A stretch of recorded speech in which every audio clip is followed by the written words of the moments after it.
যারা আমার ভিডিওটা দেখছেন তারা ভিডিওটাকে লাইক করবেন, আর যারা আমার চ্যানেলটা রেগুলার দেখেন তারা চ্যানেলটাকে সাবস্ক্রাইব করবেন। সামাদ আলী মল্লিকের বয়স হলো 29 বছর।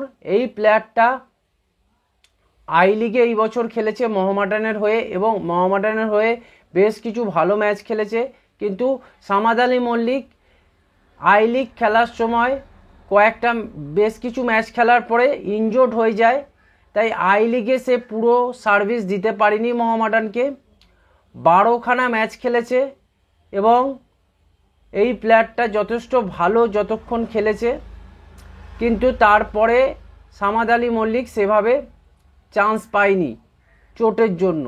সামাদ আলী মল্লিক বিভিন্ন ক্লাবে খেলেছে, ইস্ট বেঙ্গলে খেলেছে, রাউন্ড গ্লাস পাঞ্জাবে খেলেছে, সিনিজি ডেকানে খেলেছে। এছাড়া বিশেষত হচ্ছে মোহামেডানে এসে সামাদ আলী মল্লিকের যথেষ্ট ভালো পারফরমেন্স তুলে ধরেছে। তাই বোঝা যাচ্ছে সামাদ আলী মল্লিক দুর্দান্ত একটা কেরিয়ার, কিন্তু সামাদ আলী মল্লিকের বিশেষত নাম হচ্ছে এই মোহামেডান থেকে।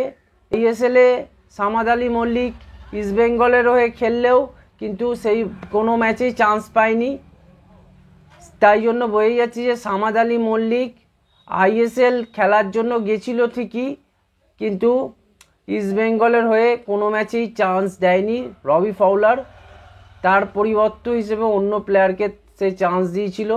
তাই মোহামেডানে আবার যখন সে ফিরে আসে তখন কিন্তু সামাদ আলী মল্লিক আবার গেম টাইম অর্জন করে এবং আস্তে আস্তে সে কিন্তু ভালো ফুটবল খেলে।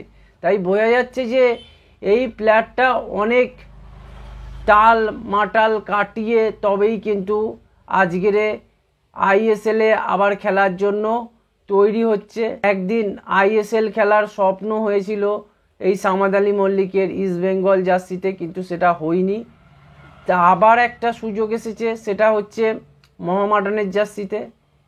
এই সামাদ আলী মল্লিক কলকাতা লিগেও খেলবে। কলকাতা লিগে সামাদ আলী মল্লিকের পারফরমেন্সটা খুবই ইম্পর্টেন্ট। সামাদ আলী মল্লিক যদি কলকাতায় খুব ভালো পারফরমেন্স করতে পারে কলকাতা লিগে, তাহলে কিন্তু সামাদ আলী মল্লিকের একটা সুযোগ থাকবে যে আইএসএলের বেশ কিছু ম্যাচে প্লেয়িং 11-এ চান্স পাওয়ার। এবং আইএসএলে কতগুলো ম্যাচ সামাদ আলী মল্লিক চান্স পায় সেটা একটা দেখার বিষয় আছে, কেননা মোহামেডান কিন্তু রাইট ব্যাক পজিশনে অলরেডি একটা প্লেয়ার নিয়েছে। তাই বোঝা যাচ্ছে যে সামাদ আলী মল্লিকের জন্য কিন্তু প্রচণ্ড কম্পিটিশান হতে পারে যে কে চান্স পাবে। তো সামাদ আলী মল্লিককে প্রথমে যেটা করতে হবে যে কলকাতা লিগে ভালো পারফরমেন্স করতে হবে এবং কোচের বিশ্বাস অর্জন করতে হবে। যে আগের বারে যখন ইস্ট বেঙ্গলে ছিল রবি ফাউলারের বিশ্বাসটা সে অর্জন করতে পারেনি, তাই কিন্তু সে প্লেয়িং 11-এ বলো রিজার্ভ টিমে বলো কখনোই চান্স পায়নি সামাদ আলী মল্লিক। কিন্তু এইবারে একটা সুযোগ আছে, কলকাতা লিগ খেলে যদি ভালো পারফরমেন্স করে তাহলে কিন্তু এই সামাদ আলী মল্লিক আইএসএলে গিয়ে ভালো খেলার চেষ্টা করবে এবং তাকে কিন্তু প্লেয়িং 11-এ বা রিজার্ভ দলে থেকে সুপার সাব হিসেবে নামিয়ে তাকে কিন্তু চান্স দিতে পারে কোচ অ্যান্ড্রে চিনিসভ। তাই বোঝা যাচ্ছে যে মোহামেডানের জন্য সামাদ আলী মল্লিকের কলকাতা লিগের পারফরমেন্স খুবই গুরুত্বপূর্ণ হতে চলেছে। এই ছিল আজকের ভিডিও। আপনারা চ্যানেলটাকে সাবস্ক্রাইব করুন, ভিডিওটাকে লাইক করুন, ভিডিওটাকে শেয়ার করুন।